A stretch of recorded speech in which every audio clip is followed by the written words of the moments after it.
Hello, everyone, and welcome to the exciting final round of the first Caplin Menchik Memorial Tournament.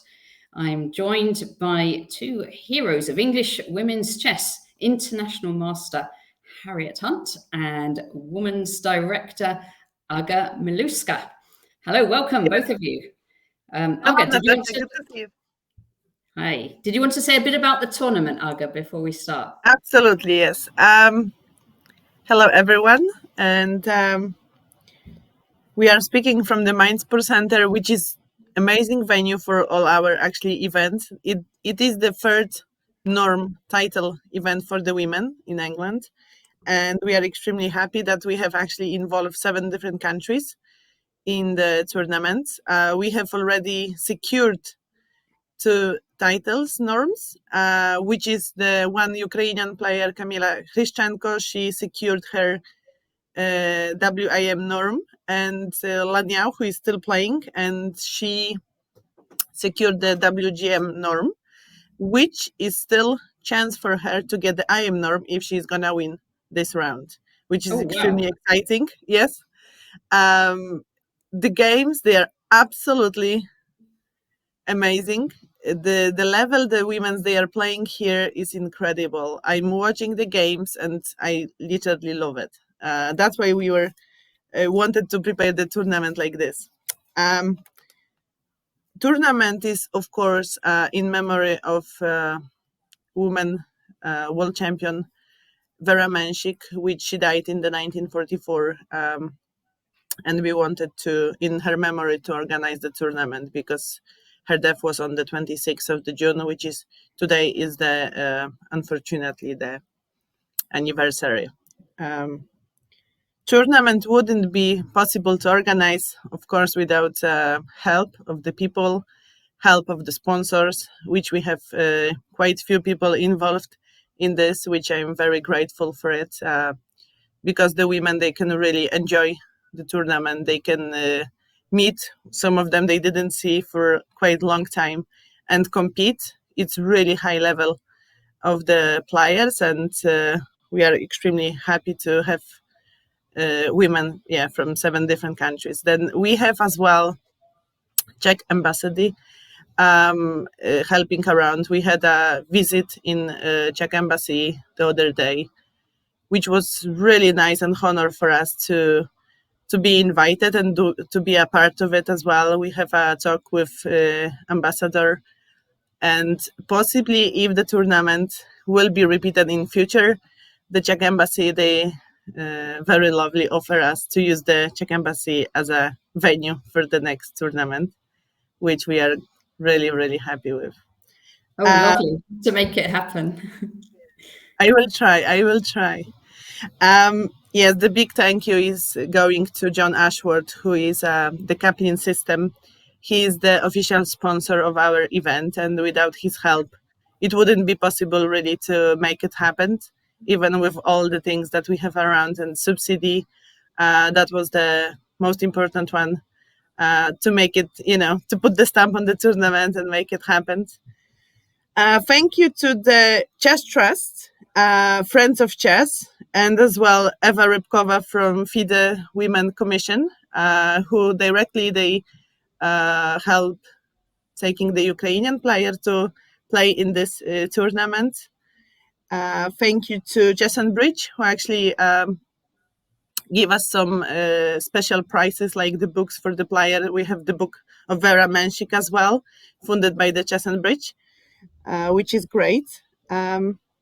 And of course, Malcolm Payne, he helped me a lot.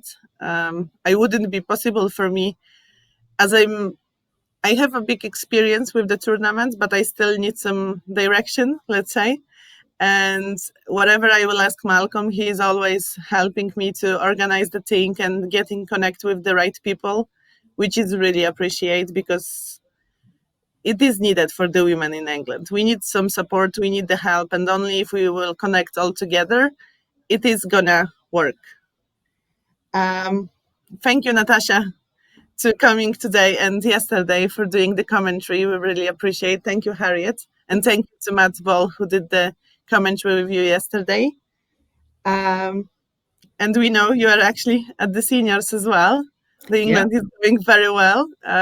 Congratulations from us. Then we have quite few tournaments going the same time. We have you at the seniors. We have here Caplin Menchik Memorial, but we as well have the Queen's Festival going today, and the English team is playing as well. And as far as I know, they're doing well. Then keep the fingers crossed. Yeah, what else I would like to say? This is incredible opportunity for us, for the women to connect. And we just want, to have it more and just organize whether it's possible, for us and develop the chess in England. And of course, a big thank you to you, Aga, for all your energy and getting so much happening in women's chess at the moment. It's really great, and only good results can come from it. It's going to improve the strength of our women and the number of our women playing, which is at least as important. So yeah, thank you very much. And this week was extremely busy because with Chess in School we are organizing the Chess Fest, but the English women, they are preparing for the Olympiad, and this week we spent quite a few days at the Indian embassy to get the visa for all the passports, because now we need the paper visa for all the British people to get to India, and all the formality, the flights and accommodation is actually on the way. Then we have not only quite few tournaments going on, but we also have the Olympiad coming, which is I'm extremely excited about it. I never been to the Olympiad. This is my first time when I will go with the team, and I'm actually privileged and honored to go with English team and be there and support the women's in chess, which I will be involved with FIDE Women Commission, some events coming up. Excellent. Well, good luck. Good luck. Thank you. Okay, Natasha, I will be going because let's have a look at some of the games because this is the last round, and there is one particularly key game going on because this last round we still don't know who's going to win the tournament. Should we start off? We can start off by just looking at the standings. And so here you can see this is the draw for today. And you can see it's an all play all, so it's kind of by chance, isn't it, that the top game is happening in the final round. We've got for Okoska on yep, thank you, against Lanyao on 6.5. So White will need to win the tournament. Yep. And Black needs to draw in order to win the tournament outright. But as you've just said, Black is actually also playing for the win because that possibility. Lanyao an IM norm. So that would be absolutely fantastic if she can do that. She's already got her WGM norm. And is it the title as well, Aga, that she's got? It is. Yes, she already achieved yesterday, secured her. Of course, she needs to play the whole 9 rounds. Then now she's playing. Then we can say for formality, if she will finish the 9 rounds, whether result it will be, she already secured her WGM norm. But if she's going to win this round, she can get the IM norm. Absolutely fantastic. Okay, so let's, without further ado, let's hop to that game. And here we go. We'll start from the beginning, shall we? Okay, so this game starts very, very quietly. So let's see, knight f3. Okay, so this is quite a surprise that Joanna has played knight f3, because she's pretty much always plays 1e4. But Lanyao has been playing the black side of the Taimanov Sicilian extremely well in this event and also in other events. I was one of the players who fell victim to this. So I think that Joanna is decided obviously that she didn't want to play into her Taimanov Sicilian. So she's decided to take a different approach to the opening here. Do you think has she played this kind of thing much before? Or is this quite as far as I know, not. I was white against Joanna, so I don't know if she's ever played this. I think she may have played it once or twice as white, but it's not her regular repertoire. What is interesting that yesterday in the evening after the previous round, she was actually already thinking about what she's gonna play today, then she was preparing for this round. Then probably that's why she played something she never played before, because she wanted to surprise opponents. Yeah, she was asking me about the Taimanov Sicilian last night, so Okay. she's obviously had a think and decided she'll go a different path and maybe try and take Lan Yao out of her own preparation as well. So your answer, Harriet, was don't go anywhere near it. Was that kind of what you told her? Well, that was my experience, certainly. Yeah. So castles. There have been some very interesting attempts by several players in this tournament, actually, to avoid their opponents' preparations. If we have time, we could look at some of those games later. But a number of players have sprung early opening surprises on their opponent in this competition. Yeah. Now, I'll tell you what, though, it doesn't seem to have phased Lan Yao. It must be a surprise, but she still was playing all her moves in kind of a matter of seconds. She seems to me to be very well prepared theoretically in general. She really knows what she's doing in the opening, has been my general impression. So I don't think she would be particularly phased. Yep. So knight d2. So this is quite interesting. I wasn't sure if Joanna was going to try and transpose black back into some sort of English opening with c4 at some stage. But actually, as we'll see, does she play e4 next? Yes. So she is getting her e4 in, but she's going into some sort of King's Indian attack setup here. Yeah. Knight c6. And so King's Indian attack, White's going to try what? Rook e1, e5, knight f1, h4, and knight h2. Probably h4, probably putting the pawn on c3 just to hold the d4 square, yeah. And probably e5 at some stage. Yeah. Natasha, if I can just say and greet everyone and say goodbye, because I need to come back to the tournament. I wish you good luck. You better keep the tournament under control. That's very good. Absolutely. Hi, Caroline. Hi, Ocelot. See you, Aga. Good luck with the tournament, the rest of the tournament. Thank you very much. Harriet, if you want, you can stop. Okay, we better just wait for Aga to get through the door and shut it, because we're actually just across the corridor from the playing room. So obviously we don't want to give away all the secrets. Players listening in on the commentary. Yeah. There we are. Aga's out of the door now. Okay, fine. So yes, so she does actually play your move c3 straight away, and Lan Yao b5, getting the queenside pawns going straight away. Yeah, this is very normal. Queen e2, bishop b7, and now e5 comes in. So this is a typical move from this King's Indian attack. Yeah. Knight d7, knight f1, and Lan Yao now plays d4. Okay, so I guess now the knight, this is probably quite a good time to do this, I guess, now that the knight has left d2 and is therefore not in a position to eye up the e4 square and indeed to support c4. Yeah, so the knight's gone back to f1, because otherwise it could hop in. Yeah, I mean, not trivially, because the e5 pawn would hang, but in particular it makes it difficult for White to push c4 in this position, because I imagine Black would then capture and have a protected pass pawn on d4. So she really, to be able to play c4, she needed that supported with the knight on d2. Yeah. So I imagine she will just leave that there now. I mean, I think White will go maybe h4 and bishop f4 to support the e5 pawn further. Yeah, she's gone bishop f4. Bishop f4. Okay, yeah, that's secure on that square at the moment, and that also deters. Well, not in this particular position, but there are some positions in the King's Indian attack where Black might consider going f6, and the bishop on f4 obviously deters that. Yeah. So what might we see Black playing now, do you think? Well, I wonder if Black wants... I think Black can't get any more pressure on the e5 pawn, so I guess she wants to maybe reroute her d7 knight to the d5 square via b6. Yeah.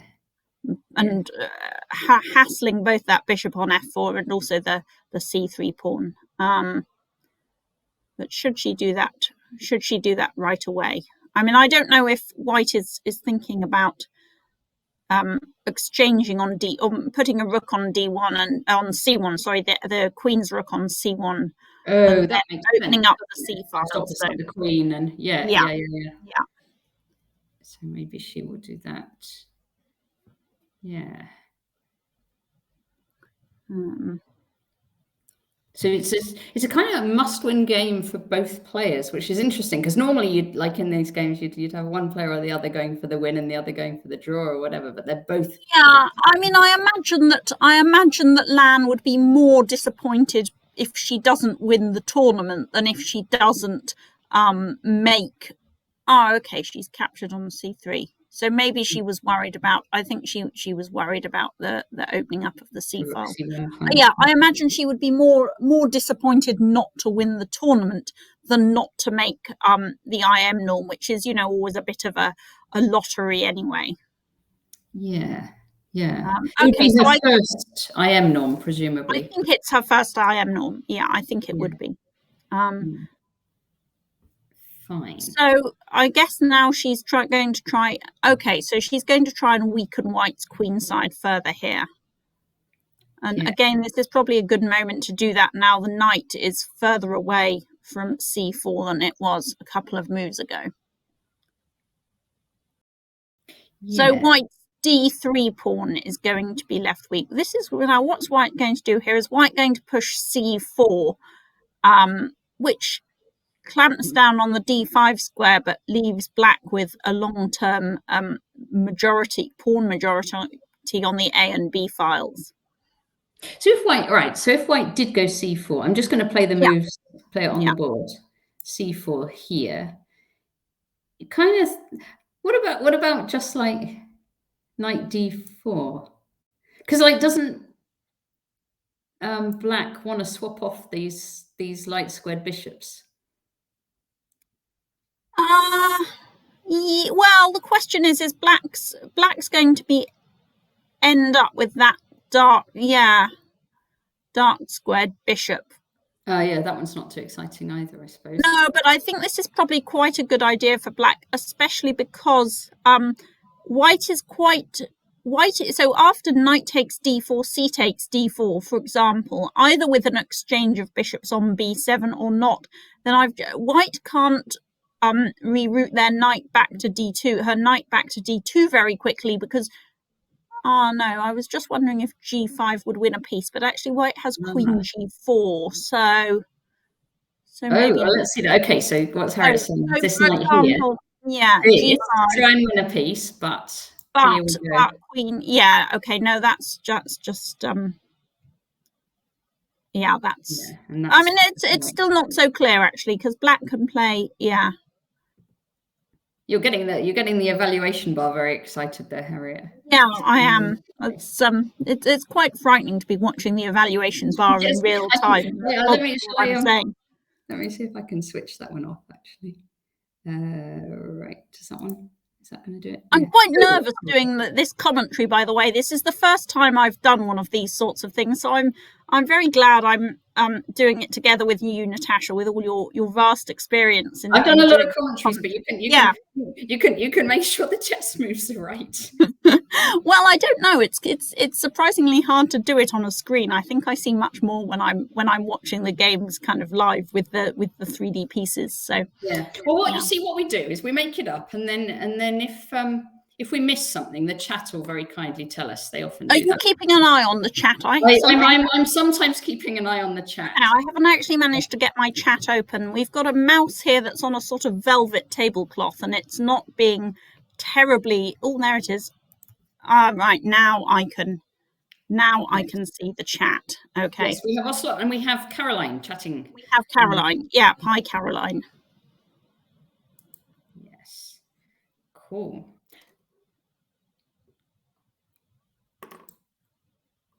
Yeah, okay. So that's so white could do this kind of C4. I noticed that. I noticed before you turned it off that the evaluation bar was very unhappy about that, and it's noticeable how quickly Lan Yao is playing these moves. She's obviously extremely confident in her evaluation of the positions and in what she should be doing in these positions, which is quite remarkable, really, given the pressure of the tournament situation. Most of us start to doubt ourselves a little bit in this sort of situation where we need a particular result to win a tournament. But she's carrying on as she has played all tournament, really, with immense confidence and composure. Yeah. I mean, it's these pressure situations, like where delivering the results in the final round is not easy. I remember, I don't know if you remember, there was the candidates in London, and I think Magnus needed a win and someone else as well, and they just both lost in the last round, and everyone got really nervous. But does she you're at the venue, aren't you, today? Does she look nervous or quite calm still? No, she looks very calm to me, and I haven't been in the playing hall obviously for the last half hour or so, but but the speed at which she's making these moves. Already she's what, 20 minutes up on the clock against Joanna Dvorkovska, and I should say this is quite a difficult time control to play at. So the players have an hour and a half for all moves in the game, plus 30 seconds a move, but there's no additional time at move 40 or any other time point. And one thing we've seen is a lot of games have gone quite haywire as the players get down to little time as the game goes on.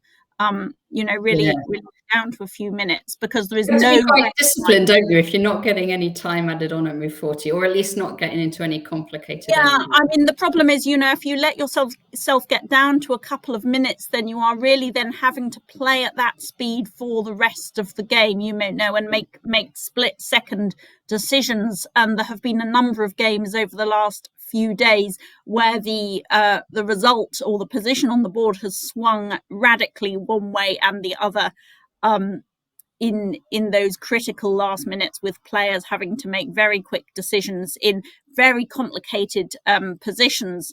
One of the things that Aga didn't say, she's assembled a fantastic international cast of players, but one thing that has been characteristic of the tournament is that the majority of them have very sharp tactical styles. So we've had some very knife-edge tactical positions arising in a lot of games, with a lot of calculation needed, and that's exactly the sort of chess that does then produce some very exciting developments when you get down to the players being short of time in these critical positions. How have you found it yourself, Harriet? Because you had a little, like, you've been playing quite a bit recently, and then you had a bit more of a break before that. I'm very disappointed with my score in this tournament. I just got outplayed by Lan Yao in round 3. I started quite well, and I think on the whole I had quite a favourable set of pairings. So I'm very disappointed with my score, but on the whole, I compared to some of my recent games, then I don't think I played so badly, or at least I made some good decisions as well as some bad decisions. I'm quite disappointed. I think I was winning against Ketty yesterday, against Ketty Arakami Grant, and again in a situation where we were both down to a few minutes on the clock, I failed to put that away. I was actually spent quite a lot of last night awake trying to work out how I should have won that position. It was really sort of haunting me. So that's sad. But I felt quite kind of infused and motivated and playing with quite a lot of energy, which I don't know, I'm trying to tell myself is maybe more important than the result, because sometimes the worst thing to do is to just kind of go through the motions. And I think mostly I haven't been doing that, so that's I'm going to try and take that as a positive thing. Yes. Now we've got some more moves. Joanna, let's she didn't play c4. So possibly because that is just positionally bad for white. I mean, I was quite attracted by the idea of keeping black's d7 knight out, but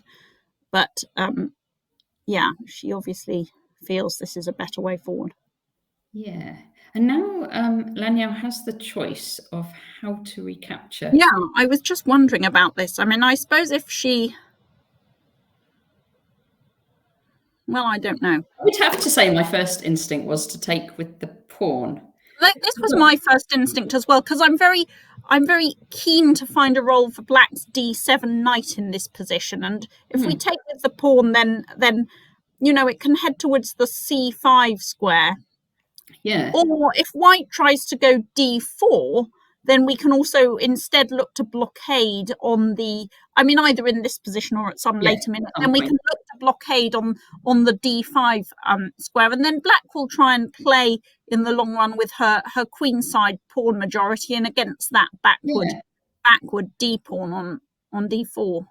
Yeah, because with this you could go like eventually a5, a4, b3. No, exactly, and ideas of transferring the bishop. Well, black's quite flexible about where she can put her rooks. I imagine that f8 rook is coming to d8. And in general, I think that opening the game up like this is going to make it more difficult for white to pursue any sort of successful attack on the king side, just because there's going to be too much going on in the center and on the queen side, and it's going to be easier for black to create counterplay and defend against any threats on the king side where white has more space by challenging on those central files. But Lan Yao didn't do that. She actually took back with the knight. No, I mean that has so she still has no, she doesn't have a clear pawn majority on the queen side anymore. So so she's trying to head for that d5 square. She's trying to play against white's weak pawn on d3.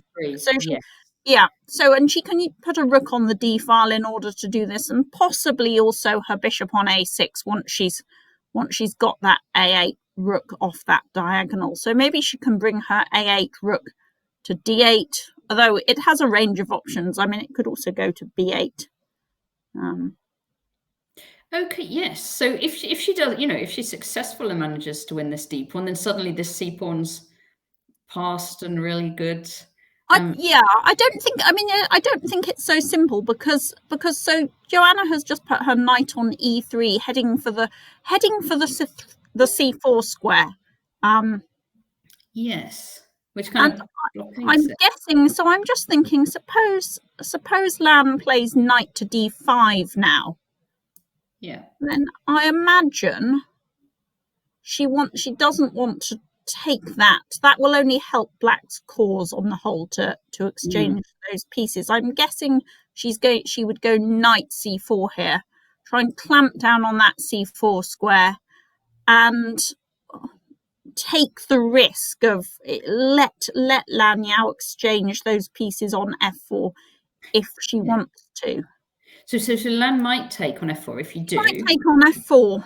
And then you've got the bishop pair. She's got the bishop pair, and white's got doubled pawns.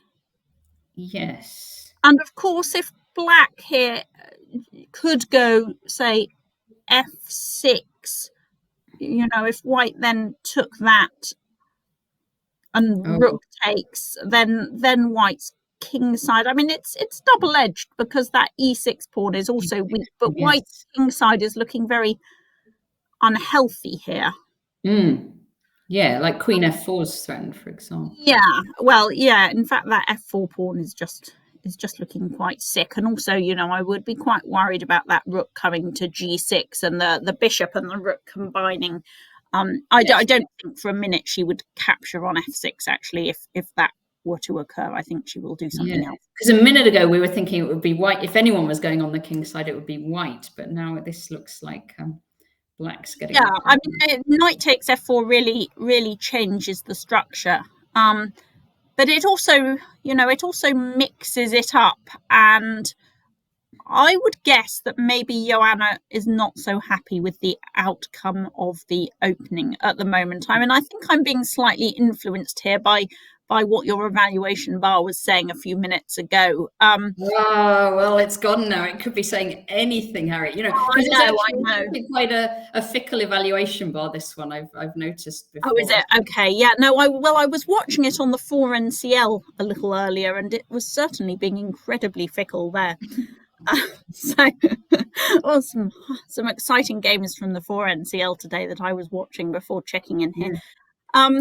But if the opening hasn't gone well for you as white, then sometimes you just want things to go a little bit kind of random, almost whatever the objective change on the board, because that bishop on the f4, it's a little bit of a problem for white. I mean, it's doing some good kind of sterling defensive work, but what else is it doing?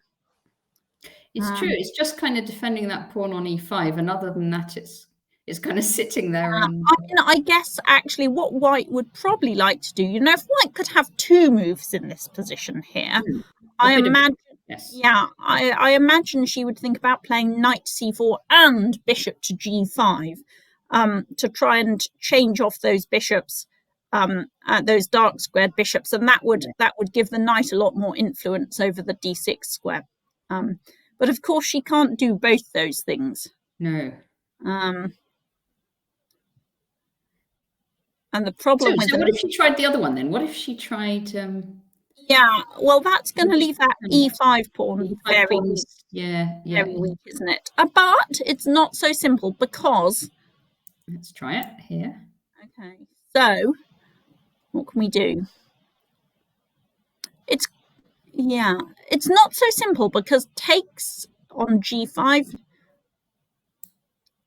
and knight takes, and then you see if black captures on e5, then white has discovered black can also capture with knight takes d5. You might have to capture with the queen instead. Let's try it the other way. Yeah.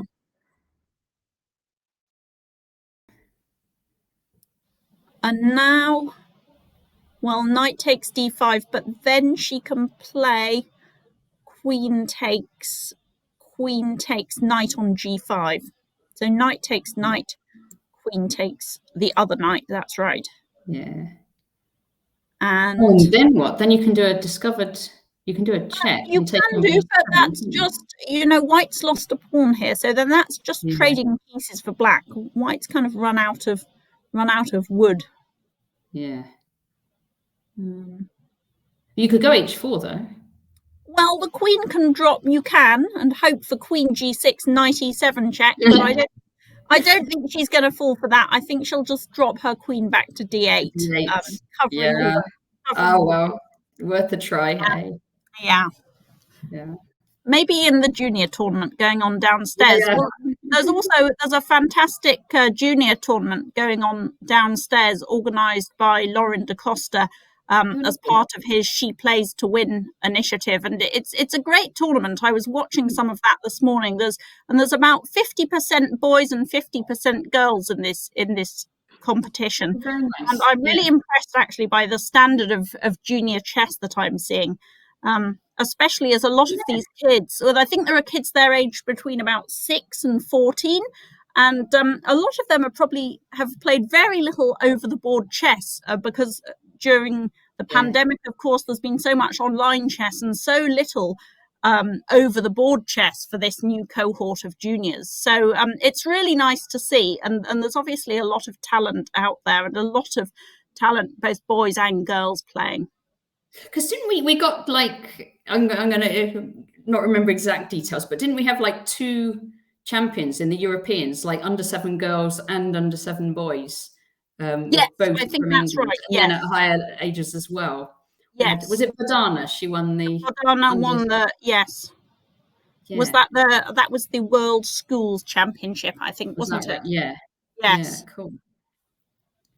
I don't think either of them playing in this competition, but they're all. I'm really impressed by. They're all taking it extremely seriously. There are a lot of players trying really hard down there to learn and improve. So that's great. So that's a really nice sort of event going on downstairs today as well. I think actually we're broadcast. They may have put the screen on downstairs. So lovely. So our commentary on there. So hi everyone downstairs. If you shout out to everyone playing in She Plays to Win today. Fantastic. Yeah, I think it's actually called the E-Glide. I'm not sure how to pronounce it. Junior tournament. I'm not sure what the significance is of the name. Maybe we can get Lauren up to tell us. He's a bit busy. I think he has. Anyone knows? Yeah, I can imagine running a junior tournament's pretty frantic at times. Yeah. All right. So we've looked at a couple of plans for white here. So we've got a kind of knight c4, which is looking to control d6. We've also looked at attempting to exchange those bishops, but it looks a bit early for that just because of the weakness of the e5 pawn. I mean, I guess what's white got going for her? So she can try to play against that c5 pawn. But it's quite well. Is this where we're at, by the way? This is where we're at. Yeah. Okay, yeah. So she's having quite a long think in this position. Because I think there's a real risk here that black just starts hoovering some pieces, exchanging off a lot of minor pieces. And in general, those exchanges will favour black. So something like rook c1 to kind of put pressure on the c file. Then she just takes on f4, presumably. Well, she might even either on f4 or indeed on take the knight on e3. Because it seems to me quite hard for white to generate significant pressure against that c5 pawn. I mean, I might be wrong, but black has a lot of minor pieces defending it. Yeah. There's that knight on d7, the bishop on e7, and the queen as well defending. So white's not going to be able to just win that pawn. No, I mean, not unless she can try. I'm wondering if at some point that f3 knight is going to move and white is going to accept the trade of bishops on the long diagonal, perhaps to try and get her own knight into either e4 or c4. Yeah. Okay, we have some on moves now. So knight d5. White actually took the knight off. So okay, so I was wondering whether she might do this again just to try and so she's obviously decided. I think she's decided to do that rather than a move like rook to c1. She's probably decided that actually she can't accept the knight capturing that bishop on the f4 square. Yeah. And maybe, I mean, in some ways, black would rather have the knight than the bishop on the d5 square. So, yeah. And also, while the bishop's on d5, it can't go to, for example, a6 to hit that. This d3 pawn. Yeah, because actually now there's nothing obvious to attack that d3 pawn with in the very short. No, but I don't know. I mean, but black now has. Okay, so I was just thinking maybe now if she. I mean, white's a2 pawn is also quite weak in this position. Interesting. Yeah. So, if white uses her a1 rook, then she immediately has to start worrying about moves like queen to a. I mean, for example, rook on a to c1 and then queen to a5 just gets that queen out the way and hits the a2 pawn. A2 pawn already. Yeah. And also, right, they might try and put their rooks on the b file at some point, I guess. And again, that a rook is going to be tied down. Yeah. Well, I mean, yes. I mean, black would like to get her rook off the a8 square because, you never want your rook to be on the same diagonal as a bishop. It closes down the enemy bishop. It closes down some of her options. So, the black rook, I guess, would like to come to b8. But in terms of something, so what can white do that's constructive in this position? I mean, it's quite difficult for her to achieve, say, the normal sort of thing white does in these King's Indian attack positions is to go h4 and h5. But the position is already quite open to be starting to do that. I mean, it's still not a bad idea structurally and strategically. I mean, the one thing that's slightly awkward about Black's position is what she's going to do with that d7 knight. You know, if that knight was on c6 already, heading for the d4 square, or indeed if it were on d5, then so she needs to work out what she's doing with that. It's going to take a few moves, isn't it? Because like, if you want to get it to d4, you're going to have to go what, knight b8, knight c6, knight d4. I don't think she's going to do that, because, you know, also if she moves that knight, then she's going to increase White's chances of getting some counterplay against the c5 pawn. I mean, I think if that knight is very secure on that square, I'm not really sure that's a top priority. And Black, I guess, would also like to line up her queen with that bishop on the h1 to a8 diagonal with a move like queen to c6 or queen to b7. But it's not so stable there. You know, if we put a rook on c1, then, well, when a queen on c6 can be hit with knight d4 because of the pin, or a queen on b7 is going to be hit by the other rook. Yeah, I was wondering almost if we should play... Yeah, I was wondering almost if we should play the other rook actually to c1 and leave the b file for the queen's rook. Let's do that. Queen here. Yeah, I mean, it does look nice, doesn't it? Lining up on this diagonal with those both. But then knight d4 straight away. Okay. So yeah, I mean, I don't know if this is a super good idea or not.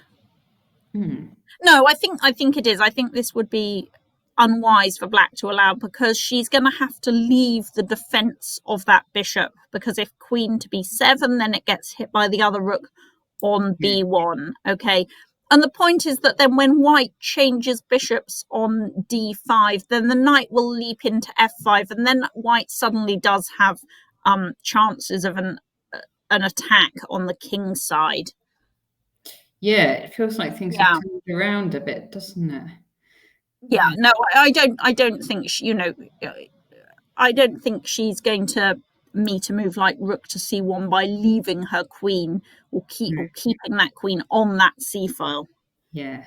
Now, what White has actually done is the move you said first of all, which is h4. h4. Okay, so she's which is a normal move, isn't it, in this system? Although you might have a more closed queen side. Normally the queen side is a bit more shut down than this. And I guess I'm immediately, well, does Black want to play c4 in this position? No, I think, well, she might want to play c4. I mean, that gets rid of one of White's weaknesses as well. Well, we're commentators, so we can try it out if we want to. So c4. Let's see. So now, for example, White definitely doesn't want to play the move d4, because that just gives Black a protected pass pawn on the c file, and White has a backward pawn on d4. So that's kind of unacceptable. Yeah. But any other move is going to lead to some sort of... No, actually, maybe this is just a mistake, because White can put a rook on c1, probably the other rook actually, maybe rook on, let's try rook on a to c1. Okay, and then you see if she captures on d3, then the white rook will land on, the white rook takes the black queen, and there are a whole load of pieces being skewered on the 7th rank. So that's completely unacceptable for Black. That just loses material, that loses a piece. Yeah. So, but can White try any funny business with... Can Black try any funny business with, for example, bishop to a3? Ah, interesting. Bishop a3. Okay. So, better move this rook, I would say. Yeah. So, rook. Well, if you go rook c3, you're just going to go bishop b4. Yeah, exactly. Skewering the rook. If you go rook c2, then... No, that's going to be the same thing, essentially. Yeah. So that's possible. There's a question from Ocelot. Should black be trying to activate both rooks? Yeah, I think there's no guarantee that playing to liquidate the pawns very fast with c4 is a good idea. It was just the first thought I had, but indeed it may be premature.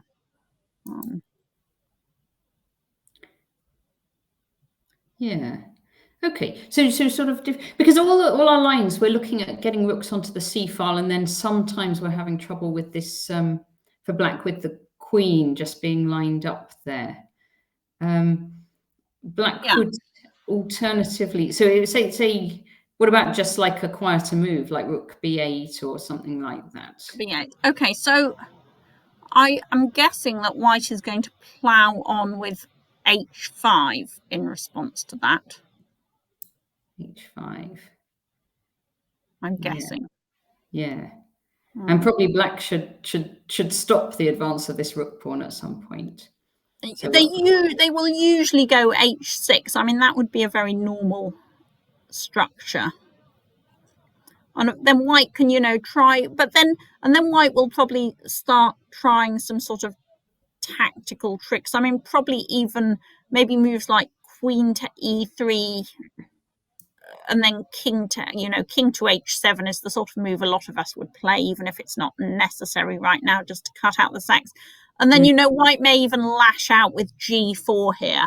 I mean, this is by no means a must-win game for Joanna, but she's white, she's playing an opponent who, at least on paper, is lower rated.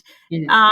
There's a bit of a sort of sense of do or die. It's victory or nothing in this tournament, really. What's the prize difference?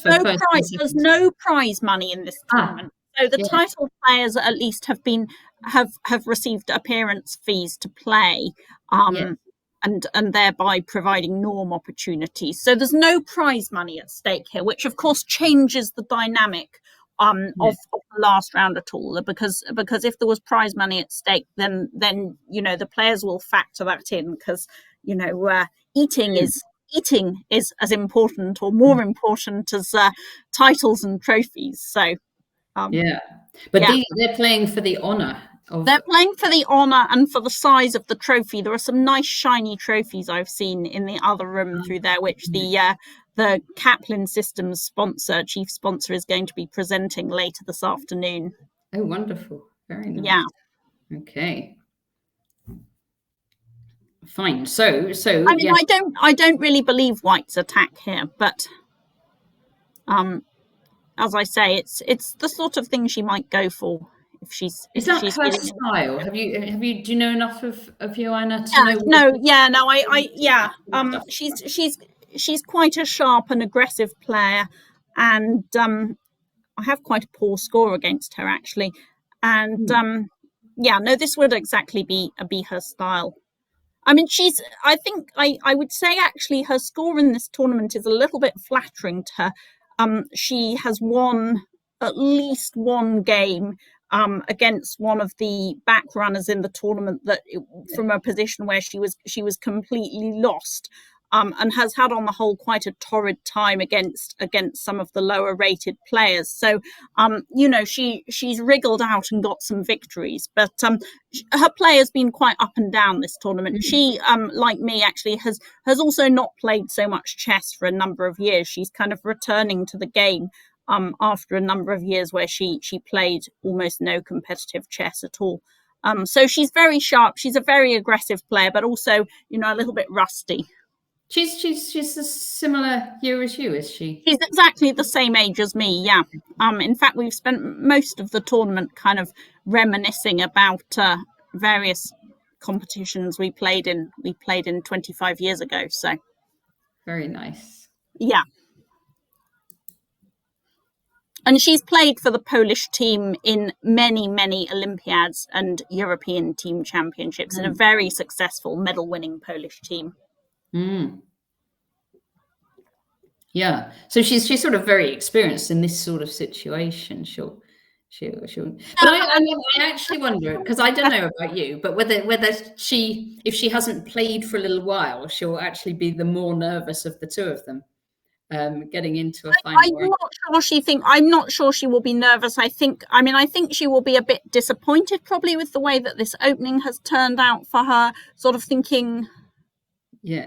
I mean, unless I've completely misevaluated the position, which is possible. I'm kind of talking here as though black is better and doing fine, which is sort of what my gut instinct says. But I'm not tremendously experienced with either side of this structure. So, but I don't know. And also just the times on the clock suggest to me that, this is not what Joanna wanted from the opening. She's down to 37 minutes after just 18 moves. So I think she's going to kind of try and have a bit of a hack and maybe hope that Lan gets a bit nervous, or if you put somebody under pressure, then that sometimes they might make a mistake if they have to choose a defense. But I think I'm not sure what's gone wrong for her in the opening here. I don't know enough about the theory of this line, but my hunch is that black can be very happy with the way this game has gone so far. I mean, I think that Lan would be delighted if she won, and I think she would feel that a draw was also a very good result here. Essentially what she wants to avoid doing is losing. Okay, she's played a move now, actually, which is, funnily enough, Queen C6. Okay, so the rook, because the rook has not yet arrived on the C file, then she can do that. And this is quite interesting compared to with what we were looking at a few minutes ago, because now if white plays rook to the C file, I was thinking of the E rook. You see, now that white has spent the tempo with H4, then that actually gives black time to play, for example, rook on A to B8. Okay. And now if white plays knight D4... I see what you're going. If knight D4, we've got a B8 square to drop. Or even the B7 square, Natasha, because now black has sufficient control of the B file that she can't even play rook to B1 in this position. She'll end up losing two rooks for the queen. So, she can't have everything. She can't have the H4 advance and also have time to do that. Yeah, this is very different though, isn't it now? Yeah, because now white has now white's knight is attacked, and if she changes bishops on D5, black will recapture with the queen, of course, to preserve her hold on F5. And again, it's another pair of pieces that have been swapped off, and white's pawns are at least as vulnerable as black's in this position. Yeah, I think. I mean, maybe she can go knight B3. No, I'm not really believing it. I'm not really believing this.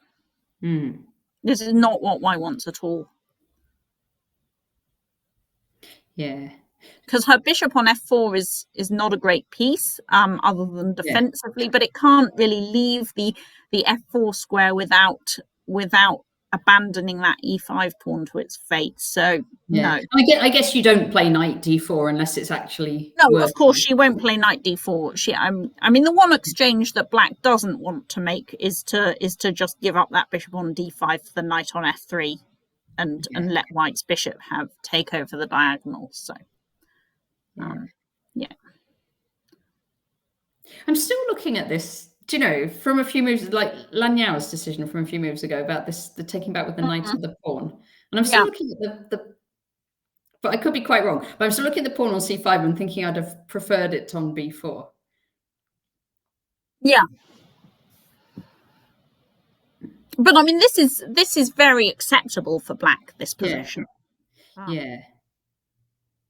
I suppose she's got control of this long diagonal. She's got a That's right. I mean, the only way that white can challenge it, can do anything about that is by moving the knight to, for example, E1. Well, there isn't really any for example about it. It's E1 or nothing. And then I think black will happily exchange another pair of minor pieces.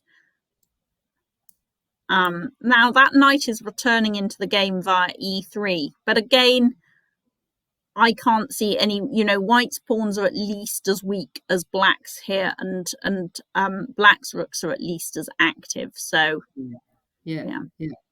So earlier we were suggesting h6 for black, but really there's no need to do that. White is too far off doing anything on the king side for now. So. Oh, okay. So we can just leave white to it. Well, certainly for the moment. I mean, and to be honest, with that knight rooted, with so many pieces changed off, and that knight rooted that way, then even if that pawn gets all the way to h6, I think black will just go g6 and say, "Come on, what you doing now?" White doesn't have enough firepower over there to. White needs a couple of knights, really, one on e4 and one on g4, for that to actually be worrying for black, I think. Meanwhile, she's just going to get on, as one of our viewers in the chat says, with getting her rooks into the center on the D file and on the B file. And there are a whole number of weak squares that she can look to take over there. The D4 square, the B4 square, there's the D5 outpost. And when the time is right, I think without any hurry, because she doesn't want to leave her c5 pawn weak, but when the time is right, she can think about transferring her knight round via b6. Yeah. So it's looking pretty certainly fine and pretty good for black at the moment. I think so, and I think the amount of time that Joanna is spending on the clock is kind of a reflection of that. Really, I imagine she's really not quite desperately, but she's really trying to wonder how she can get some activity going in the position, and probably also just a horrible sense that she's just been outplayed here a bit, and that can be as important as what the kind of objective evaluation is. This feeling that things are just this uneasy feeling, right? Yeah. So actually, I was trying to explain this to Joanna the other day about this is why I love watching tennis. So, are you a tennis fan, Natasha? I do quite like watching tennis. Yes. Yeah, I was actually staying in Wimbledon the night before last. And of course, the Wimbledon Championships are about to stay there. I actually passed a famous tennis player on the street the other day, and all the top players are getting out there for the practice courts. Anyway, I love watching tennis, and I think one of the reasons I love watching tennis so much is because basically the dynamics are exactly like chess. If you watch a great match between, say, well, I'm thinking, for example, of the Federer-Nadal final of 2008, but there are dozens of great tennis matches. And it has exactly the same dynamics as chess. You have one player who takes the initiative, rolls into a lead, and then somehow, they just start misfiring, and you see that level dropping. And if you listen to tennis commentators, they say, they pick up on this. And then, you can't quite tell what's gone wrong, but then the tide kind of turns against one player, and it's exactly, I'm sure in your own game, in your own chess games, and you could be so far ahead, you're winning, but you just can't do anything. Well, even though you're not winning, but you're comfortably better, but somehow you can't find a way to maintain the initiative, and then your position just drifts a little bit. It drifts a little bit, and then somehow, again, without really even making any more clear mistakes, then somehow the opponent's better, and it's about that sort of shift in momentum too. And I think we especially feel it when we're white, and if you have this same sort of style that Joanna Worochowska does of being an attacking player, you play these openings where really you need to take the initiative and attack, and if you don't get that going, then it kind of starts to turn against you, and then you can become slightly desperate. Well, she's played h5. She's playing h5. Okay, so I think that is what I was expecting. I mean, she doesn't want to change those light square bishops off before she has to. Yeah, and I guess Lan Yao is deciding whether to just ignore it and just allow h6. Yeah. I mean, white may at some point now also play, for example, she might play king to h2 at some point, possibly even to the idea of getting a, if black plays h6, maybe she'll play king to h2 and put her rook on g1 to support a g4, g5 advance, just something to make Lan Yao worry a little bit. Yeah. I mean, I had this actually yesterday in my game against Ketty. I played quite ineptly in the opening, and I was I was very tired, and I was just worse, actually, to the point I almost just blundered a pawn on about move 10 as white. And I was really kind of kicking myself, going, I've played this opening so feebly as white, and I kind of, this is not the way to play chess. But then the game kind of took a bit of a turn, and I got actually quite a significant initiative going, and set Ketty some significant problems. And I probably should have won the game. And I imagine that Joanna now is trying to do the same sort of thing. She needs to give Lan Yao something to think about here. Yeah. Now, we talked about in a different position. We talked about black, we talked about h6, but we also talked about f6, and if white taking back with the rook. Would black do that kind of thing in this position? I would be a little surprised, to be honest, because then it gives white, and at the moment black doesn't have any significant targets on the king's side, and it's quite hard for white to create some. Partly because she's tied up with this pin down the long diagonal. Usually white's ways of creating some kingside initiative on this position are to get that knight out of the way and get the queen into g4. But she can't do that in this position because her knight is essentially pinned to, at the very least, an exchange of bishops on g2. Yeah. So I sort of feel that, f6, is just going to give white an additional target, right? On the E4, and give her an e5 square, create some tactical tricks, perhaps of knight to e5. So I'm not seeing any reason why she needs to. That's the sort of move you play when you need to do it, in order to defend. Yeah. Okay. Now, should we pop in on the other games quickly? Yeah, let's see what's going on elsewhere. Yes. Okay. So we've got two other games going. I was thinking, should we start with Ketty? Yeah. So these are quite different. I mean, just in terms, I haven't seen the games beyond the first few moves, but in terms of the dynamics of the tournament, I think these are both quite different. So Teja Vidic, the player from Slovenia, has had a really bad tournament, unfortunately. She's not from sort of consistently bad play, but just had one of those dreadful tournaments where you have opportunities and don't take them. And actually, if we have time, it would be nice to look at this terrific opportunity she missed against Joanna Dvorakovska the other day. But anyway, she's unfortunately only on half a point out of 8, which of course is incredibly demoralising. And she's now black against one. Did she get her draw yesterday? Sorry? Did she get her draw? She did get her draw yesterday. So yeah, yesterday I was telling people I've played in I've twice had a 9-round tournament where I got 0 out of the first 7, then a draw in round 8, and then a 0 in the last round. So she might be just doing. Yeah, of course, when I was little, and yeah. This was always going to be a tough tournament for her, but it's incredibly demoralising, and it doesn't reflect her. It doesn't reflect her overall level of play. Okay. Ketty has had, I would say, a disappointing tournament for her, and I think she will be very much now looking. She's white against a player she outrates and a player who's also clearly badly off form, and she will be very much looking to sort of make up the deficit as best she can here, and put this one away as white. Yeah, and it's pretty tough if you're on half out of 8 to come up against a grandmaster, isn't it? Yeah, no, then to have black against, and Ketty is a very dynamic attacking player. She's not going to give her any let up in the last round at all.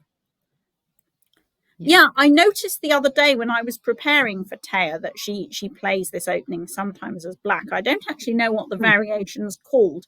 But like all sorts of weird and wonderful systems, it actually seems surprisingly playable. I think Nakamura has played this a few times as black, certainly in Blitz games. Okay. Oh, this is, and you play 97 as well. I think I've played this stuff, but via a transposition. Yeah. Takes.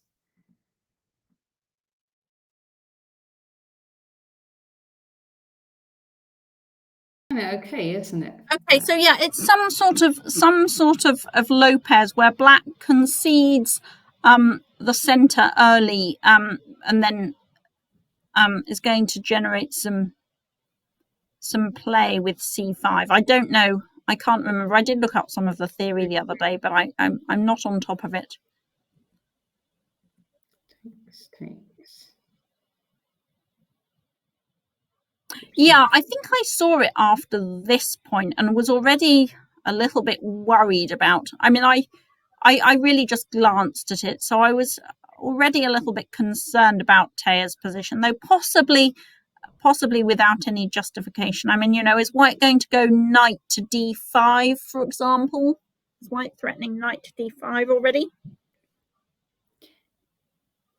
Yeah, I mean, this pin sort of looks a bit alarming, doesn't it? Knight d5. Okay, so she's gone knight to d5, yeah. So White is trying to, I guess, establish, if she can get enough control, a knight on c6.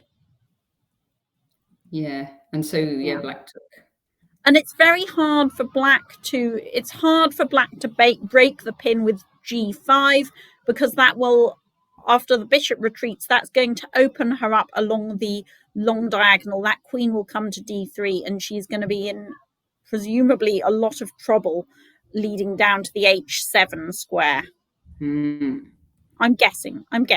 Okay, so queen d7, that makes, yeah. It's just getting out of that pin, I guess. Yeah. I mean, black has some pressure down the a1 h8 diagonal. It's not super easy for White to Can White move that knight? No, it's not super easy. And so the position it's quite dynamic. Obviously White has the bishop pair. Okay, let's see where we're at now. Yeah, b4. So she comes in to knight c4. Okay, so now White's given up the bishop pair, right, in order to establish that knight on c6. So what's going on here? Is this we're almost at the position? Okay. This is live now. Yeah. This is now live. Okay, so she's gone back to b6 to cover the c8 rook, because any other square than the knight e7 check tactic, would have picked it up. So, for example, knight e5 in the last position was a blunder, although it's a more active square, because knight to e7 check will pick up an exchange, the win of an exchange. Sure. Okay, so what have we got going on here? So, okay, White has now secured that c6 square with her knight, and that d pawn is very securely supported by the b3 bishop. So the question really is whether black can just play around that knight, and actually it turns out to be a bit irrelevant. I mean, for example, if black can follow up by getting her rook to the maybe off the c file where it's a little bit vulnerable, rook e8 or something. Yeah. Put it on the e file instead, and then the problem she still has to solve, though, is getting that knight on b6 into the game and onto a better square, because it's not great on b6. That's and true. Yeah, though it's also quite hard for White to hit that knight. If she could hit it on the long diagonal with a move like queen e3, but the rook's coming to the e8 line quite quickly, and although that bishop on b3 is doing a good job of supporting the d5 pawn, and that's all very secure, then it's not doing a whole lot else. So and black and the bishops are of opposite colors here. Yeah, and black's bishop looks pretty nice, doesn't it? That one on G7. Yeah, though it's a little bit, I mean, it's doing a nice defensive job on the king side. I don't think black is in danger on the king side any longer, if indeed she ever was. I mean, it's not really... Okay, so... Okay, A4. So that makes a lot of sense. White needs to try and create some weaknesses somewhere on the queen side. Yeah. And that this actually is quite funny, because this is almost exactly... I actually got the advantage against Ketty in a very similar way yesterday by levering her structure on the king side, on the queen side open. So she's now... I'm absolutely not going to say she's now learnt from me, because Ketty's far too smart. She needs to learn this. You reminded her from me. But yeah, it's as chess players, we vaguely amused to see these kind of moments. So what's black going to do now? The problem is if she just leaves that there. So white is threatening A5 when black's knight is in mega big trouble. And she's threatening A5, and there are also ideas of A takes B5, and just queen to, say, D3, and black cannot defend that that pawn. Is that already? Yeah, actually, now that moves in there, that looks really strong for white, doesn't it? Yeah. So actually, I think, because normally in the Lopez, I mean, this is a kind of, well, it is a Lopez, but normally in this kind of queenside structure on the Lopez, then black kind of wants to hold on to that B5 strong point. I don't think she can do this here. I think instead she because she can't let that knight on B6 be chased at the moment. Her position is too loose tactically to do this. And you see what I mean, actually, that bishop on G7 looks pretty. And it's great on the king side, but actually there's nothing going on the king side, and it's not much for it to, target on the queen side either. So I'm wondering here. I'm thinking black has to capture off that A4 pawn. Yeah. Like that. Yeah, like that. Yeah, definitely like that. Bishop takes. And now she can't take that again, because knight to E7 check is going to win an exchange, isn't it? Oh, yes. Good thinking. So, okay. Oh, dear. Hang on a minute, Natasha. Am I right about that? Knight takes A4, knight takes A4, knight E7 check. Okay. Takes. I'm not sure this is correct, actually, because queen takes E7 check. I think this is a mistake by white. Queen takes E7. Okay, rook takes rook check. Yeah. King H7.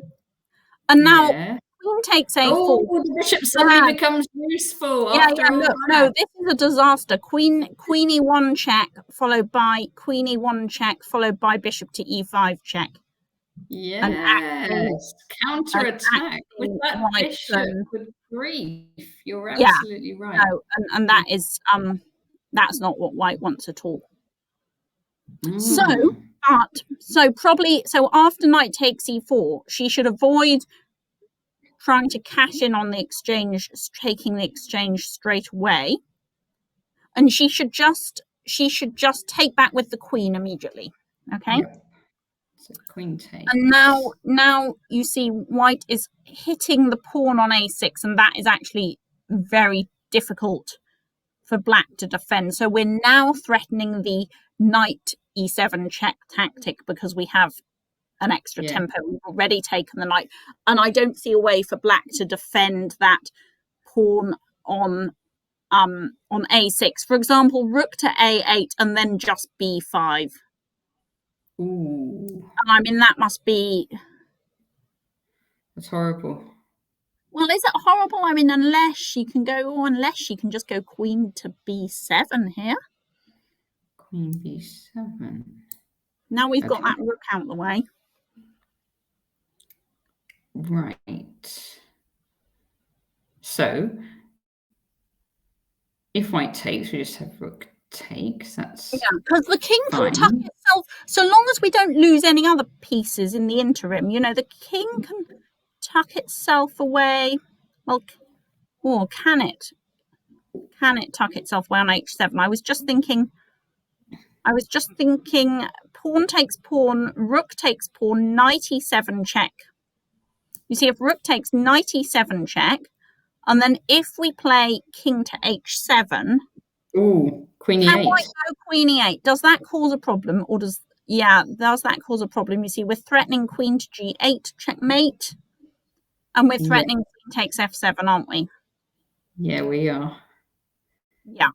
That looks not good. so clever. That looks good. Yeah. Okay, so maybe, but hang on a minute. Hang on. How's about if we take back on a6 with the queen instead? We're here, so if we go queen takes. If we go queen takes, yeah. Yes. Because then, now the rook is still covering. Yes. Okay. I mean, yeah. All right. So knight e7 and then queen and f4 then forking. Oh no, queen f4. It doesn't fork anything because we have d6 protected in that. Maybe queen f.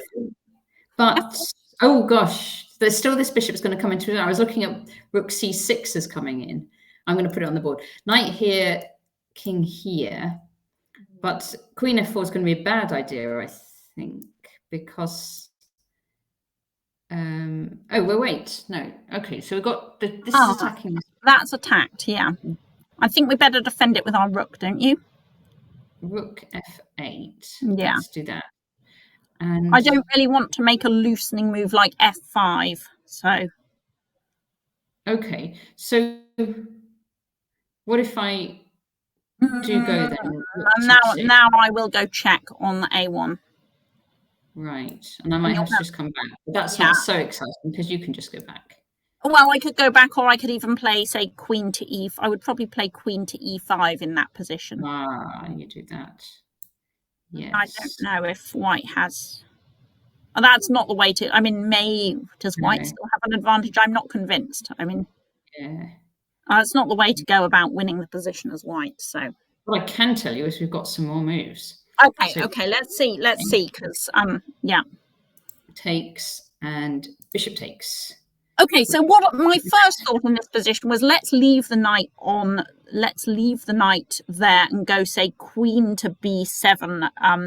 We need to hold on to that b6 knight because it's holding our position together at the moment. Well, Black's done it slightly different. Black's played actually king h7. Okay, so sidestepping those check tactics another way. Okay, is that quite clever? Looks clever to me, yeah. So, I mean, I don't think, there's a lot, it's kind of ingrained in us in some ways that, if you can take off a bishop for a knight in an open position, then you do so. But I'm not sure Black does want to do that here because white has to work a little bit hard to actually get that bishop doing anything. And meanwhile, that knight on b6 is giving us some useful counterplay against the d5 pawn, maybe with moves like queen to f5 coming in. So and of course it also brings white's queen out onto a square where it's immediately hitting the a6 pawn. So it makes a lot of sense for Black to hold off that. Okay, how is this the current position? This is the current position. Okay. Yes. And it's quite interesting. I mean, I noticed that Ketty is more than half an hour behind on the clock here. So they've played a fair number of moves, but she's down to just 19 minutes. And that indicates to me she doesn't think she's not finding this super straightforward. She's not in kind of cruise control mode here because I think if she was cruising here, she would be playing more quickly. I think she's trying to make something of it, but maybe she's created some problems. And I mean that's exactly, and I mean Taya must be nervous because she's made a number of unfortunately tactical errors in not dissimilar positions in this tournament. I mean, against me, unfortunately, she just hung a piece on move 12 as Black. And if you have one or two errors like that, then it really dents your confidence and you start getting very, very scared about your ability to play chess or calculate anything. And so these kind of tactical threats like knight e7 check, I think will worry her, for that reason as much as for the actual position on the board. Just, when you've shown yourself to be a bit, not at your best tactically during a tournament, then you're very, very worried about kind of will the same repeat itself. But she's got a lot of time on the clock still. So, I mean, I can't have been in there to see her body language, but maybe she's maybe she's actually reasonably. Yeah, well, that might be why she wants to get that king out of the but way. that's Just cut out. I'd originally thought of queen b7 to kind of hold the a pawn as well, but maybe it's actually more flexible to just leave the queen, because of course now white's knight is actually it's actually pinned to that bishop on a4. So yeah. So it's a great knight, but there is always this question of that a lot of pieces have been exchanged already, and if black can succeed in just playing around that outpost, then it may not prove to be so significant. I mean, black has a couple of weak pawns or pawns that could be targeted on d6 and a6, but equally she has her own pawns to defend on. Okay, so what's this? Bishop to c2. Bishop c2 by Ketty, lining up maybe on. Well, she's probably lost confidence in her. I think this move is partly about prevent. I think part of that is she wants to prevent queen to f5 hitting her d pawn. Aha. Yes, mind you couldn't play it because of knight. No, because the rook would have. Yeah, you could, because the rook would take the rook. You just take on c1. Yeah, so knight e7. The knight e7 thought was not dangerous because of the capture on c1.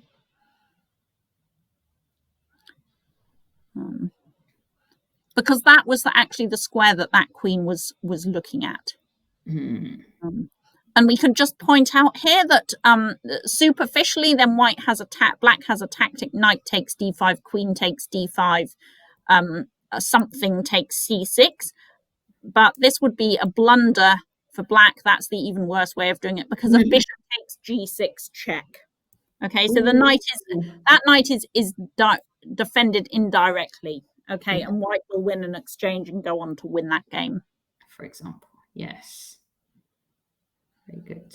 Okay, one of our commentators says, "Got to keep the bishop." I'm not clear which bishop. I presume that's referring to the white bishop. I don't actually think it is a question of. I think actually white would have been very happy had black captured the bishop. I think it's a question of she's trying to prevent Taya's counterplay by stopping the queen coming out to f5. And she's probably also, lining up. She's at least making Taya think about the possibility of h4. In fact, that's probably her idea, is to play. Yeah. h4 and h5, right? H4, and you note that black can't play h5 herself because the g pawn is pinned, and queen takes h5 check. H5, would win the pawn. And again, that's a very good kind of practical decision. Put the pressure back on your opponent, make them worry. How are they going to deal with that threat? She's now got to think, was h7 the right square for her king after all? And just worry about this idea of h4 to h5, opening up that diagonal. Even if the king steps back to say h8, then that is still going to be a great idea. Positionally. Or, it might tempt black into playing a move like f5 to try and close that down. But, then that creates some further weaknesses. It creates some weaknesses on the e6 square, and it means if that diagonal, that b1 to h7 diagonal does fall apart, then she's going to be even worse off. She's really going to regret that if it goes wrong. So, yeah. And I know that black she also can't play knight to c4 here. So black, she might would really like to kind of try and reroute her knight back to the e5 square, offering to change off those knights. But again, knight to c4 will just lose a pawn to bishop takes g6 check, and then white will certainly be in cruise control mode. So, And again, you see that bishop on g7. It doesn't, it's a nice piece, but it's not targeting anything. Yeah. So I quite like this, just rerouting everything to the E file, maybe. Yeah, the problem is that she can really only, she's struggling to find a good square of her queen in this position. And there's also this very immediate threat of h4 to h5. Yeah.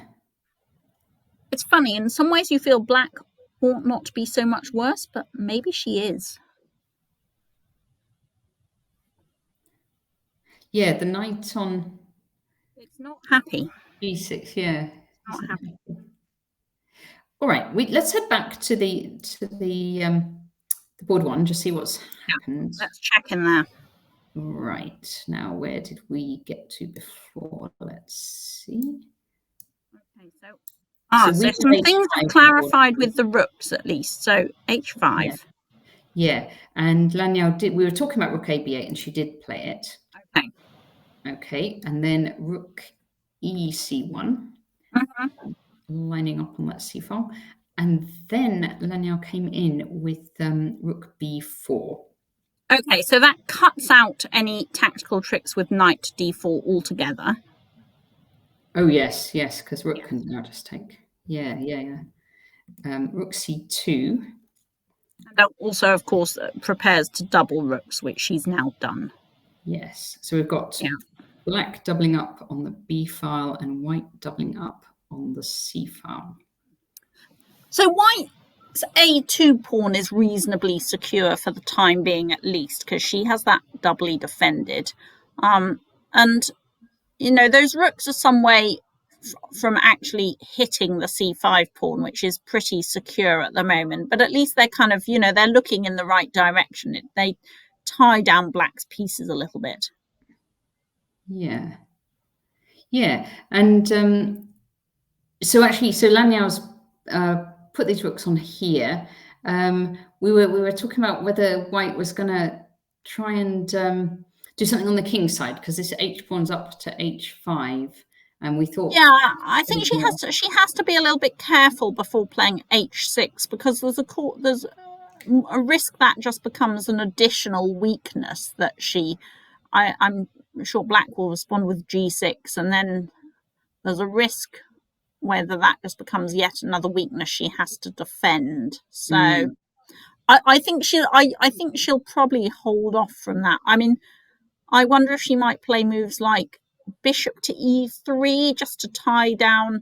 Bishop to e3, brings, well, it doesn't immediately bring into play the knight d4 option, but just keeps an eye on that c5 pawn, ties down Lan's bishop and knight.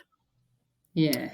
And I would expect her to go king to h2 at some point, just to get that king off the back rank. It gives her a few more options to defend her bishop, perhaps by dropping it back to h1 or by putting a rook on the g file. I mean, none of these things look very scary, but just to try and give her a few more options to improve her flexibility to move that knight should she wish to do so. Okay. What happened there? Rook b1. Rook b1. Okay, so black's going to try and exchange some rooks, which makes a lot of sense. I mean, I think black's rooks are actually at least as good as white's, but I think, in general, this is going to do her position no harm. Yeah, because you're still going to be looking at that a pawn at the end, I suppose. Yeah. I mean, black can also look to advance her own a pawn. If black can, for example, get her own a pawn down to a3 in the furthest instance, then that means that if that introduces some ideas of putting a major piece on b2 at some point and really tightening the screws on white's a pawn. So I'm sure, and really white is going to find it very hard to stop the advance of that a pawn. I think black has good control over the queen side. But I noticed that the clock times are much more even now than they were a little while ago. So Lan has obviously had a big think about one of these moves, because when we last looked, then Joanna was about 20 minutes behind on the clock, and now there's only 3 or 4 minutes in it. True. But I don't think that's really reflective of anything significant having changed in the position. Yeah, she's just working. I mean, they may have seen, we've been looking reasonably superficially. So I mean, they may have been looking at some things quite deeply that we haven't been analysing. Yeah. Okay. I mean, I'm going to guess she's going to leave her rook on c2. She can't stop an exchange of rooks, so maybe she's going to exchange on b1 and then put her king on h2. Yeah, so rook takes, and king out the way there. Yeah.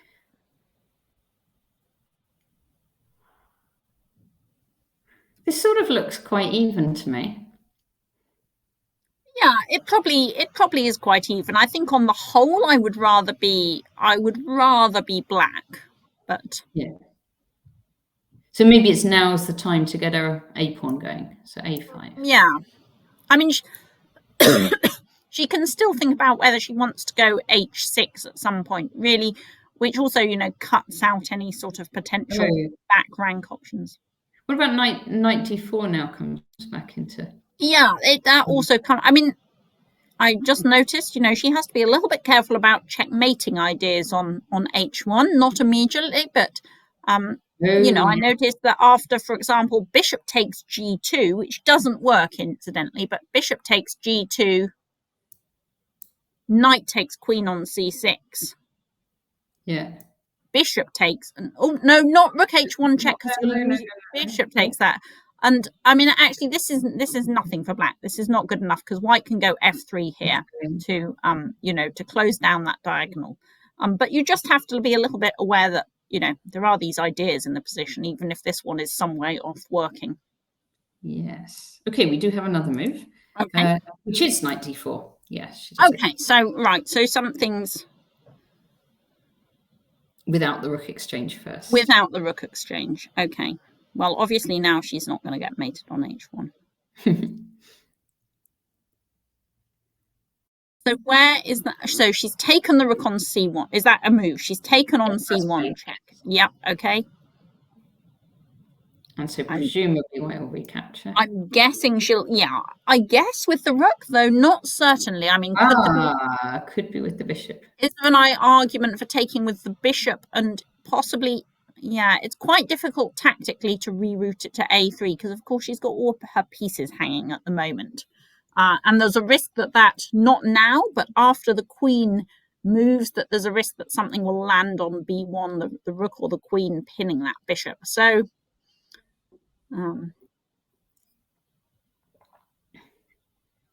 yeah, I'd be a bit surprised. Yeah. And now the queen will drop back to somewhere on the light squared diagonal, certainly. All right. Because as we said earlier, we can't afford for white to change those bishops and get knight to f5, and that would suddenly make some sense of white's position. Yeah. Okay, and now does white have any way to avoid an exchange of pieces? See, I'm not really sure what white is doing here, because her bishop is attacked, her knight is attacked. You could drop the knight back again. We could drop the knight back, but then why did we bother going knight? We do it. Yeah. Black's queen is not significantly worse on the b7 on the a8 square compared to the time she's lost, that white has lost with that little maneuver, I don't think. Yeah, so then you pretty much have to take if you're not doing that. Yeah, but then where then her knight is hanging. The black is very happy then, because the white knight is loose, the e5 pawn is under attack, so that really seems to force knight back to f3. But I would have thought black would be quite happy with that exchange of pieces. I think so too. I mean, that queen is just beautiful on d5. You know, it's right in the center. Black's rook is good on the b file.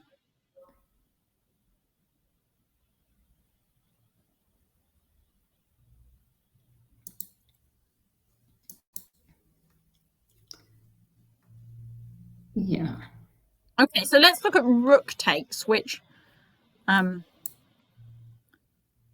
then again, I guess the queen is going to drop. I guess the queen is going to go to b7. Yeah, okay. I mean, now it can go more plausibly to b7, because we can, after bishop takes c1, queen b7, we have the option of rook to b2, but we can't put the rook on the b7 on the b file here. So we might as well, therefore, you know, put the queen on the more active square b7.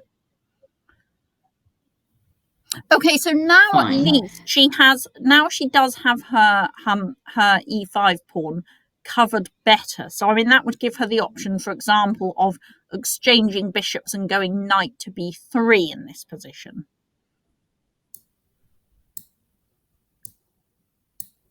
So trying to close down some of black's activity on the b file, keeping an eye on that c5 pawn. It also prevents black playing a5 for now.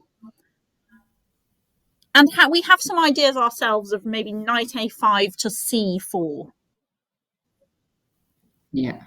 Okay, we do have some. So rook c1 let's and see. queen b7. Okay, right. So what's she going to do? So again, she's got two pieces under threat. So she can hold on to both of those. She can keep them on the board by playing knight to f3. But I really don't like that for white. I mean, won't black just play something like queen to b2 here? Yeah? Black. Swapping off. Well, I guess white will play rook c2. She's really got to, because otherwise the...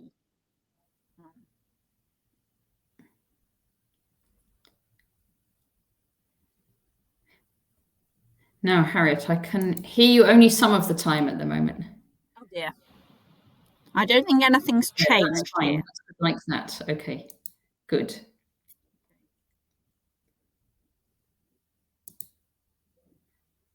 Okay, fine. So, but this looks good for black. That looks like things are going in the right direction for black. I noticed that now Joanna is back. She's falling behind on time. Yeah. Oh, and they have played bishop takes actually and queen takes. Okay, yeah. I thought this must be her idea, because this is, and then I imagined transfer her knight to b3. Yeah. So knight b3. There we go. So although white's d pawn is weak here, then actually the knight, it's a little bit tricky for black to attack it, because the knight is just getting in the way on the d file slightly. Yeah. It's been there kind of for a long time. Yeah. I mean, it's not doing a bad job there. It's far from being a bad piece, and black has more than one way to approach. You know, this is not a one-trick position. Black can do other things beyond just targeting the d3 pawn. Yeah. It's quite hard for white to attack that c5 pawn again, because, you know, she can't really put her bishop on e3 and leave that e5 pawn hanging. So, yeah. I mean, could white, in theory, go round and block it with knight c? So like knight a5 first, and then knight c4. I think this is very much on the cards as an idea, or possibly also actually getting the queen to the c4 square. Right. Yeah. Yeah. So she has played now knight b3. Yeah. A book that made a big impression on me once. I used to be when I was a junior, I was very reluctant, like a lot of juniors are, to exchange queens in almost any position, just because, I wanted to win every game by checkmating the king. And this seemed kind of, counterproductive to doing this. And then I read a book that made quite an impression on me. I think it was an Edmar Mednis book, and it was called something like From the Opening into the End Game. And it basically discussed, in what positions should you exchange queens, and in particular, it discussed situations in which the queens get exchanged at a very early stage of the game. And one of them, which I think is a very important lesson, is if the enemy queen is much more active than yours, then it makes a lot of sense to exchange it. And you can't play every position. Not every position is about going for a checkmating attack. And I think and this is quite a good example. Players who play the white side of the King's Indian attack like to hope they'll be going for a checkmating attack, but you have to recognize when the dynamics of a position evolve differently. And I think it's fairly clear here that now too many pieces have been exchanged. And the pieces that white has left are, on the whole, they're parked over on the queen side. So white, it would be completely inappropriate for white to kind of pursue the idea of a checkmating attack in this position. It's just not going to happen. Black's king is more than adequately defended. So white has to change strategy. And actually, if we could relocate our queen in one fell swoop to c4. Then I would quite like to do that, because Black's queen is kind of hogging the board, really, hogging the light squares on d5, and if we could counteract it with some similar activity from our queen and change them off, then that would be a good idea strategically.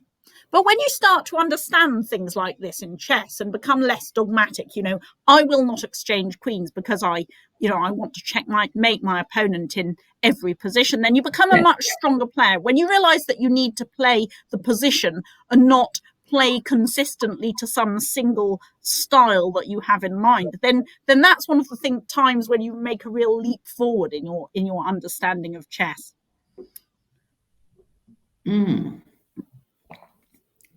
But it'll take her a couple of moves then to get this queen. Yeah. So actually, you know what? If she, okay, it's not even white's move now, but even if she could play queen to c2 in this position, you know what? Black would probably just play queen to f3.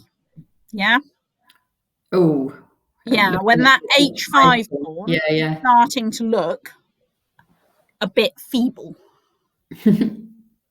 Yeah.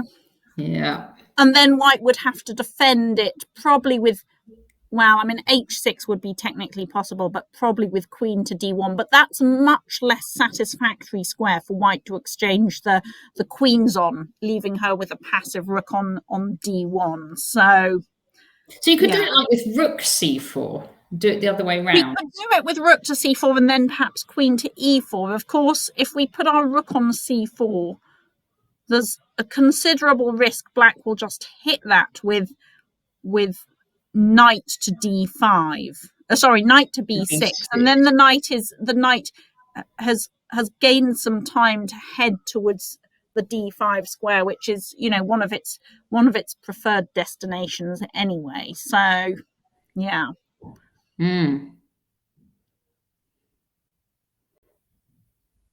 So what's white going to do here? Maybe she's going to go. Okay, maybe her idea, if she has an idea, or is she's going to go king to h2 and then g4. Just see what happens with that g pawn. I know. I said it's not about checkmating the king in this position, and I don't think it really is, but. I don't might as well try it. Yeah. Well, I don't think that would harm white's position that much strategically. So, yeah. And just, make Black make some decisions. Is she going to play h6 or is she not? Yeah, because actually Black needs to decide even here. She's gone rook to d8. Okay. Well, so that makes... Okay, so she wants to move the knight out of the way.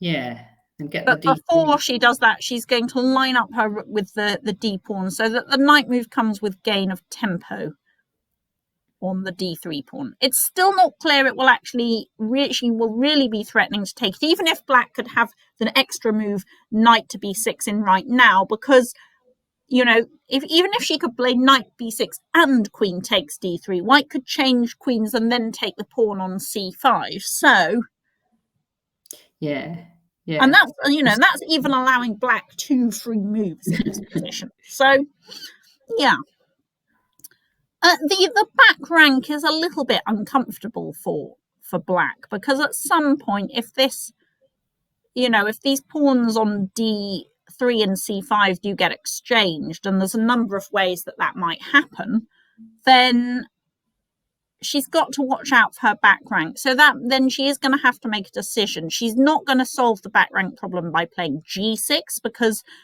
white can control that g7 square in a number of ways. So h6 is the move you want to play to solve the back rank problem. But then that gives white a few options for at least generating some play.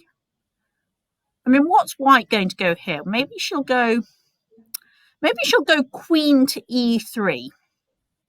Maybe. Right. Let's have a look at that one. Just tying black's knight down a little bit. Because now if she goes knight b6, then that pawn disappears immediately. Yeah. Yes. And so if h6.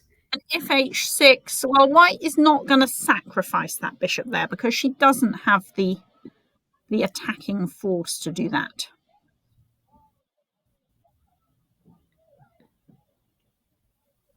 But could she even go? Well, could she go? No, I don't think could go d4 here to try and exchange. She could consider going d4. d4. What about c4?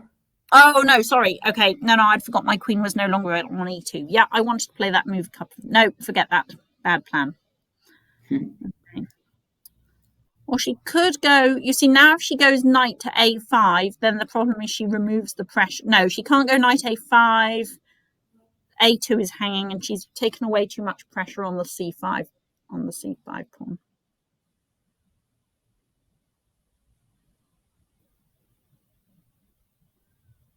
Yeah, it's quite tricky. In some ways, white would like to play rook to c4, but then knight to b6 comes with tempo. All right. But at the moment, King h2. King h2. Yeah. Is that a move, or is that? No. We're just. Yeah, the position on the board is just after rook d8. Okay, so she's having a big think about what to do. Yeah.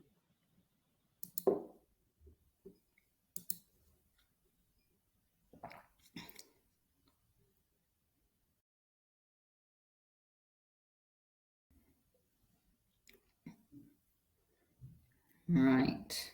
Now, do say, Harriet, I don't know how long you're intending to stream this afternoon, but do say when you need to stop, obviously. I'm happy to go on. It might be nice to have a 10-minute break to go and grab a drink and take a bathroom break. So shall we do that now? Let's do that now. Let's do that now, because before it gets really the moves start coming really thick and fast. And I'm aware there's still one game we haven't even looked at all. We'll do that as well. On that as well before either of these other games get super critical. Okay. Okay, so I'm going to stop the stream. Thanks everyone for watching so far, and we'll be back in about 10 minutes. Okay, see you soon. Thank you for watching.